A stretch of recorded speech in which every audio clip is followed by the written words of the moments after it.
石总，今天我们看到了李嘉诚今天笑得好开心哦，他去听了五月天的演唱会，你看那画面，哇，还骑着这个车出来。但是我百思不得其解是，他前一个月哦，可是被中国无情的打压，还说什么叛国贼之类的话，现在笑这么开心，代表一件事情是什么？他完全不怕中，完全不怕习近平了吗？对，没错，这个就是中国口中的无良商人啊。然后是吧？你没有顾这个民族道义的李嘉诚，他这几天呢很罕见的公开露面，他去听这个五月天的演唱会。那当然了，大家就看到他一定想他问他问题啊，包括问他说，哎，你这个准备要卖这个港口的相关的问题，这样一个状况啊。但是你可以看到他其实气色还蛮好，以一个快要100岁的人的话，这样真的是算是不错的这个气色。好，那同时之间，你看他旁边的这个周凯旋就说了，这是他的红粉知己，然后不要问啊，这个李先生他已经退休了，不要问这些都贼塞这样一个状况。你可以看得出来，他其实心情不错，身体看起来也蛮硬朗的。好，那我们讲到李嘉诚要对比谁呢？对比习近平嘛，因为习近平这几天的时候，他刚好在俄罗斯访问嘛，在俄罗斯访问的时候，你看他参加这个红场的阅兵啊，参加很多公开场合里面来说，你看这是普丁，那这是习近平，那大家可以看到说习近平呢，你看他扶着什么？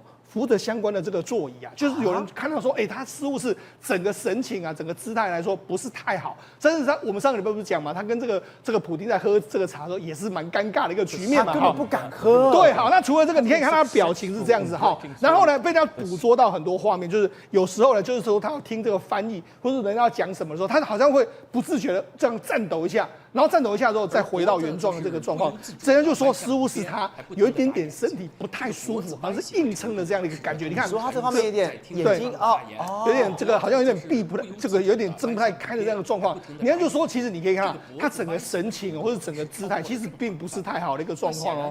以他70几岁对比李嘉诚那样的状况，李嘉诚90几岁还能看五月天，是没错，看这么开心，还会人家说什么？看到李嘉诚在打拍子，对，没错，就一个你看一个快要100岁的老人还打拍子这么开心，那你看这个习近平呢，这个国际场合里面来说，他的姿态来说，显然他压力真的蛮大，所以你可以解释清楚为什么这个周末会这个中美之间会降温嘛？因为其实你都可以看得出来，他感受到他其实是蛮大的压力。好，那我就讲嘛，为什么李嘉诚会这个心情好了？第一个。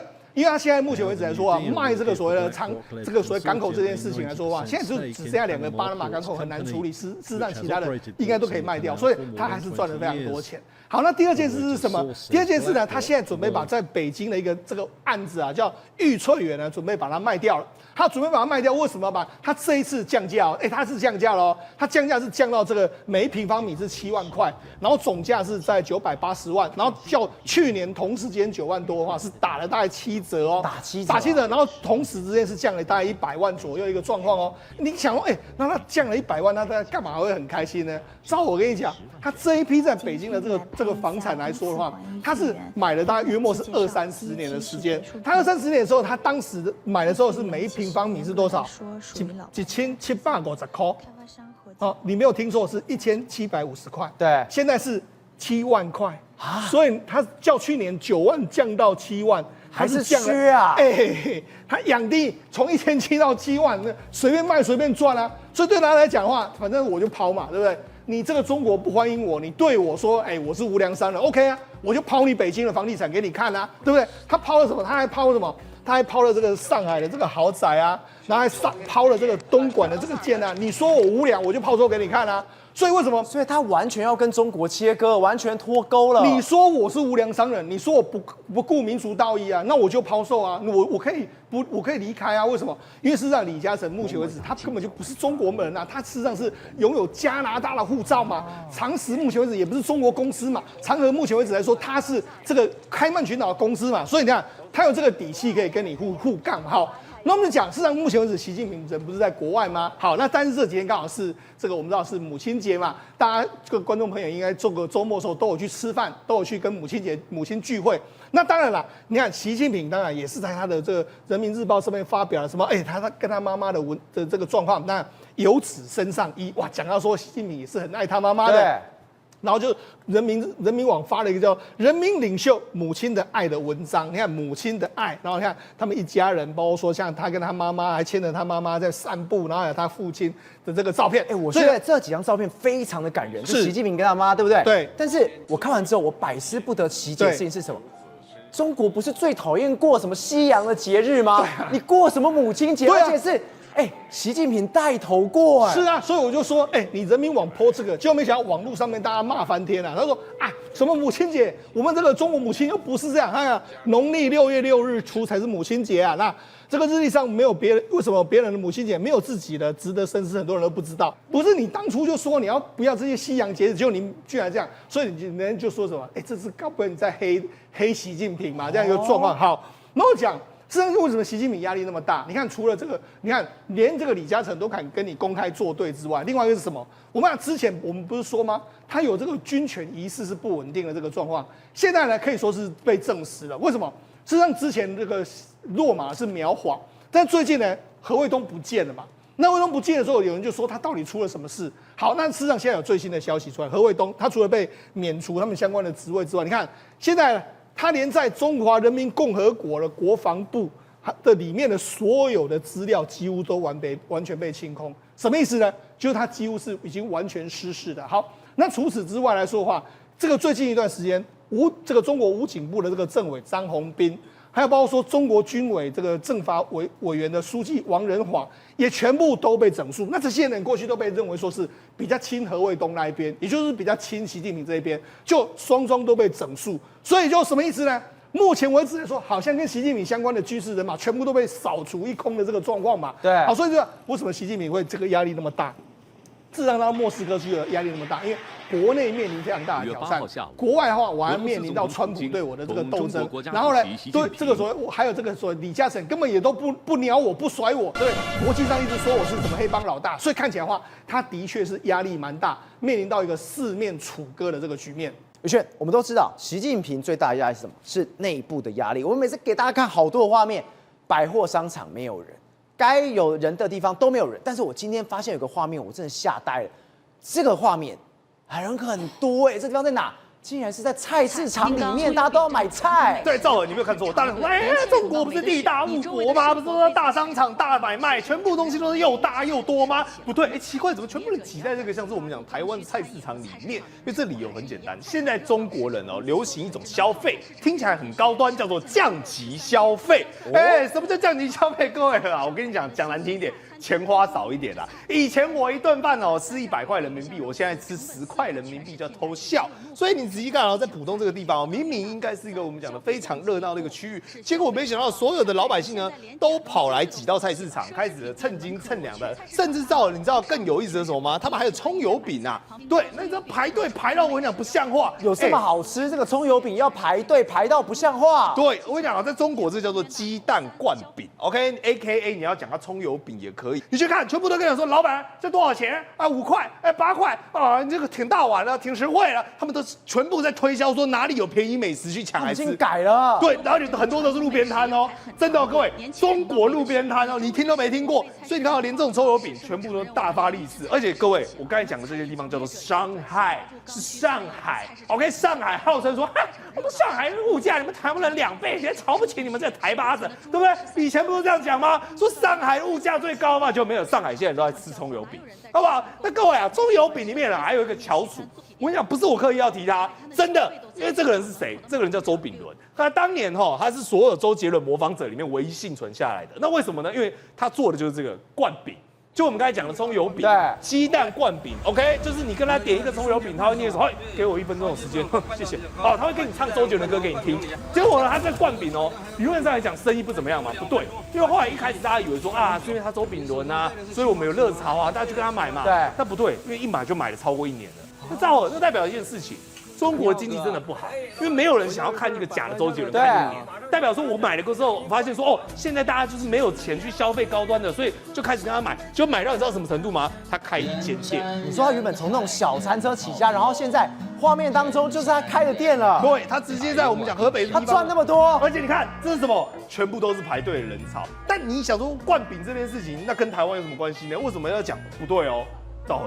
跟台湾还真的有关系，你知道吗？现在哦，在中国降级消费里面最红的不是蛋饼，是这个，有没有看到？香喷喷香卤肉饭哦，问台湾人熊爱讲卤肉饭。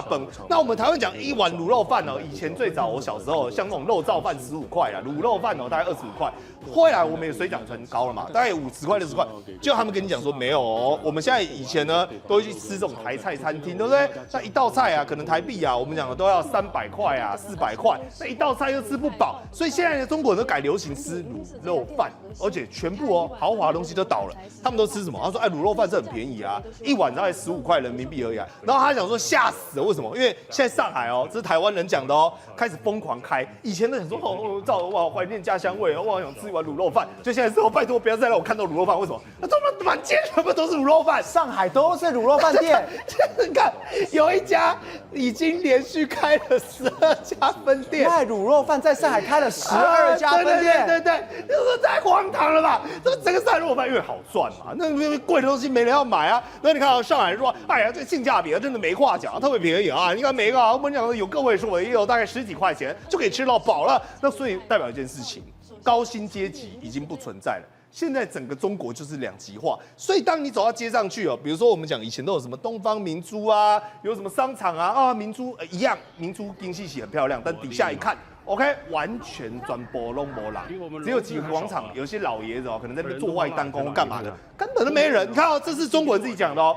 他说：“比我们农村还少哎，这么奇怪，代表什么？他是从乡下地方，然后来到上海这边玩，然后就看到东方明珠，就说哇，好大百货，好棒哦，高富贵、高富大，我们讲的这个高大上。然后就进去之后，什么人都没有。东方明珠这以前多少人在这边拍照的，所以他现在变东方玻璃珠了，因为我们讲里面是空的，好不好？那你看他说全部都看不到人，这个店还怎么做？然后他想说可能东方明珠自己运气比较不好。来看哦，他走到附近，你看哦，每一家店就是我们刚才讲的高大上的店，都有店面，都有招牌，华丽的装潢，然后呢，每一个都跟你下面都跟你4个字叫做吉屋出租 ，OK， 全部都没有人，铁门都拉下来，甚至是呢，很多人哦还打广告，他们说这个太扯，你知道扯在哪里吗？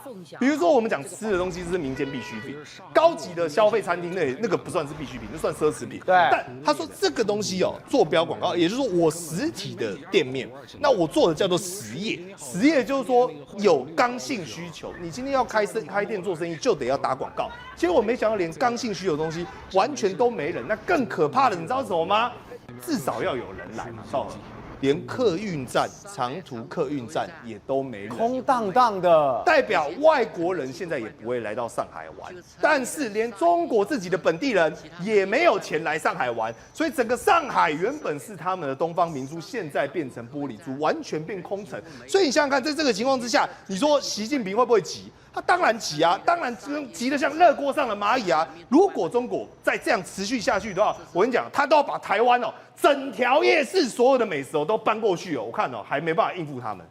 廷慧，我们刚刚讲上海基本上没什么人，卖桌有什么是肉霸本，就这么巧，你才刚去回来，真的是这样吗？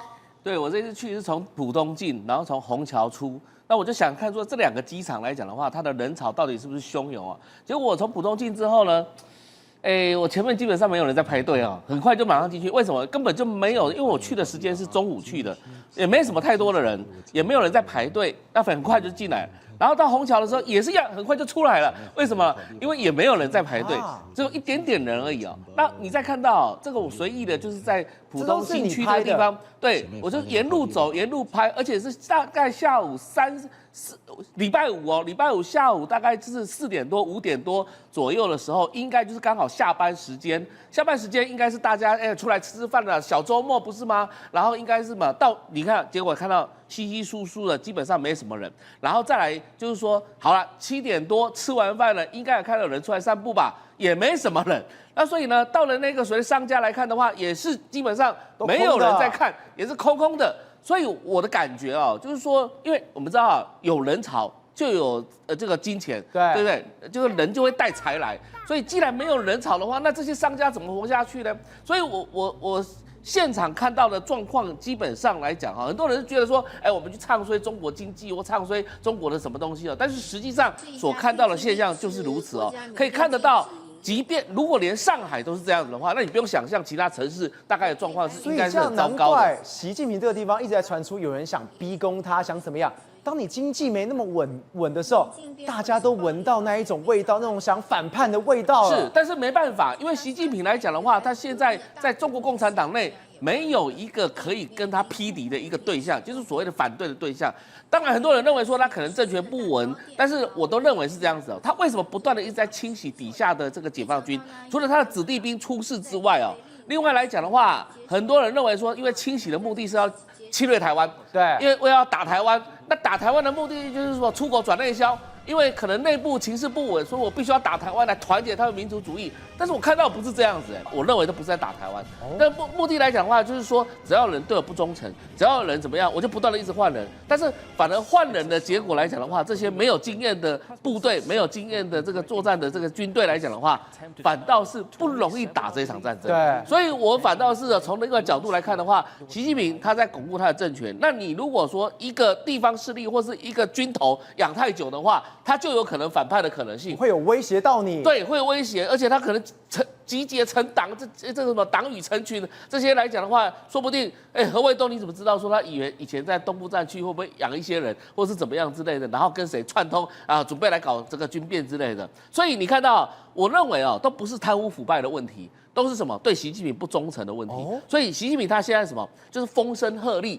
他现在就是真的孤家寡人，就是他权位越集权越集中，他就会认为说，你只要有一个风吹草动，只要听到说你跟谁在讲话，你跟谁站在一起，那你有可能就会来搞我。所以我就是什么，宁愿把你拔掉，我宁愿换一个没有经验的这个将领上去来讲的话，对我的政权是比较安全的。宏观取材，厘清真相，犀利精准，深入剖析，时刻掌握关键，新闻时事不漏接。老时段，新气象，我是钟浩和，关键时刻2.0全新出击。